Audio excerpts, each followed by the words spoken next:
Yo everyone, it's me, Spiral, and this is my new blog about the word no, me flaming the word no. I made this post on TNMG, and it's in the flame section. Under the title, I flamed the word no. Anyway, let me just read the first post by me. It's not that I hate the word itself, but I hate the way people usually use it. It's as if their final answer is all there is, like nothing can be contested, because they've got the final say in everything. I hate it when teachers say no, especially to something that's really logical and quite simple. Like, can I turn in my homework after you finish speaking since you grade them after class? Well, the answer is no. Well, I guess that makes sense. The rules are the rules. They should never be changed. It's like the laws. They should never be changed.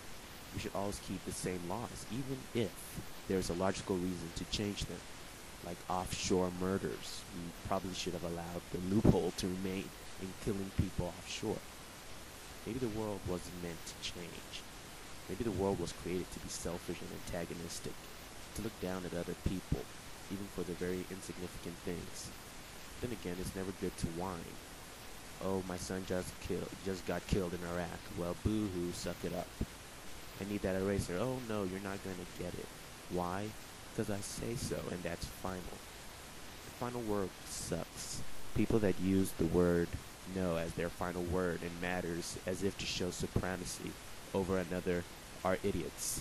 Rules are kept to maintain order, but not to develop some sort of false sense of justice like in North Korea. People becoming robots and are afraid to speak up, afraid to speak their minds and embrace their creativity with the world at large. Simple things matter. It's because of the simple things that we have great things. It takes just one seed to create a giant tree. Little things can have an adverse effect on people's emotions, whether it's the stealing of one's utensils to the grand theft of one's car. Nobody knows how or why things like this matter at first. Who cares if he gets an F in my class? I don't give a care. Who cares if he doesn't get what he wants or needs? He's just some random guy. Why should I care? Well, it's because that random guy, that failing student, could very well be you. People that act like jerks deserve to be scorned. They have no earnest fragment of their being that allows them to live in harmony. It's like just because you have power as president or a teacher or whatever, you don't have to make it seem as if you are the grand justice of what's right and what's wrong, especially over the internet. That's why I, as a mod of TNMG, am very understanding. And no matter what kind of grudge I might have against another member, as long as he or she is a member, I would always try to let whatever negative emotion I have against the member to pass. I just let it go. You insulted me, but I apologize, I forgive, and move on as if nothing had ever happened. I do something wrong to you, you just let me know, and it would be resolved. If I held a grudge for every stupid thing someone did to me, I would be insane by now. I don't care what it is. I would go out of my way to be a peacemaker. I'm not a person that likes to argue for more than what's reasonable. If I can't get my point across, I would just let it go. It might seem sudden to some people, and it would make them seem as if I give up or lost an argument. But for the benefit of the doubt, I release the energy that is negative and just focus on the positive. We all can blow off sometimes. We all had some point in life that we've been ticked off. Even if you don't confront the person with the emotions head on, your actions dictate what you feel. Not speaking to someone for months on end, ignoring requests for help, declining to do things that is easy and is in your every power to accomplish. Trying to get people to learn their lesson by treating them unfairly, no matter how slight and insignificant it might seem. It's all noticeable. The feeling of rejection, of depression, of anger, of bitterness, of jealousy, and of false pride are all emotions that I do not want to make people exhibit on this site. TNMG is not a site for the bold, proud, and pompous, but is a site for the meek and humble. There's a reason that it's written that the meek shall inherit the earth. There's a reason why this site exists. It's not here to be a parasite or some sort of stereotype of an antagonistic group of rebels. It's here to be a liaison with others And if people are too ignorant to accept that, well, to blessings with them. The word no is a symbol of the moral injustice of the flagstaff that holds back the rights of freedom and civility. It's the pinnacle of the problem facing the world and individuals.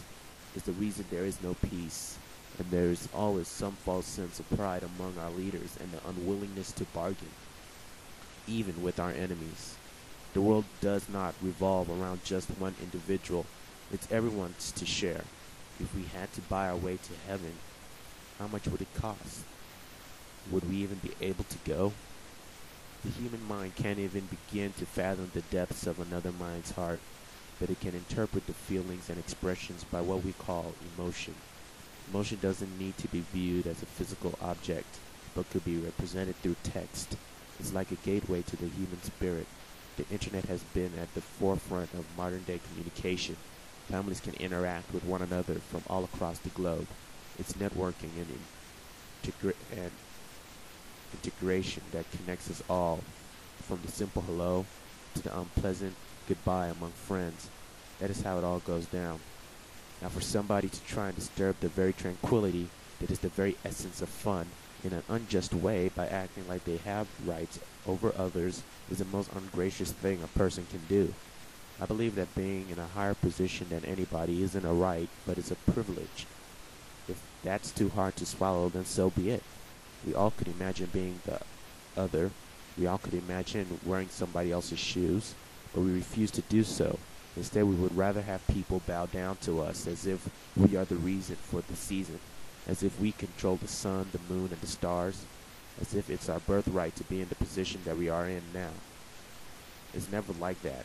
It was never like that, and it would never be like that, at least among us humans. Instead of embracing each other's success, we decide to nitpick at insignificant things. That's why on this side, we use the warning system that is hand in hand with the explanation system to ease tensions. There is a difference between drawing the line and not being considerate of one another. Even in the heat of debate, we all end at good terms, no matter who thinks they are right or wrong. It's not about you or me, it's about all of us. If we are too stuck up to realize that, then we might as well not exist. What would the world be like without you or without me? Would the person you made happy be happy at the same moment? What would happen if you were the only person who lived on the planet Earth? What would you do if you and your worst enemy were the only people left on the planet? That's why I'm going to change that. I'm going to change the giant no of anti-progress. I'm going to change the no of bitterness. No matter how insignificant the gesture of kindness is, I realize how important it is. It's more important than I could ever hope to imagine. In real life or over the internet, it's still worth it. The internet isn't full of robots, but it's filled with actual living, breathing people. Think about it. I'm a real person. I could know you. I could be your friend in real life. I could also be your enemy. I might be the person that helps you out one of these days if you're stuck on the highway. Don't ruin the days of the masses. It affects you no matter how indirect. If there's something you know you could do to ease tension and eliminate dispute, just do it. Eliminate the no.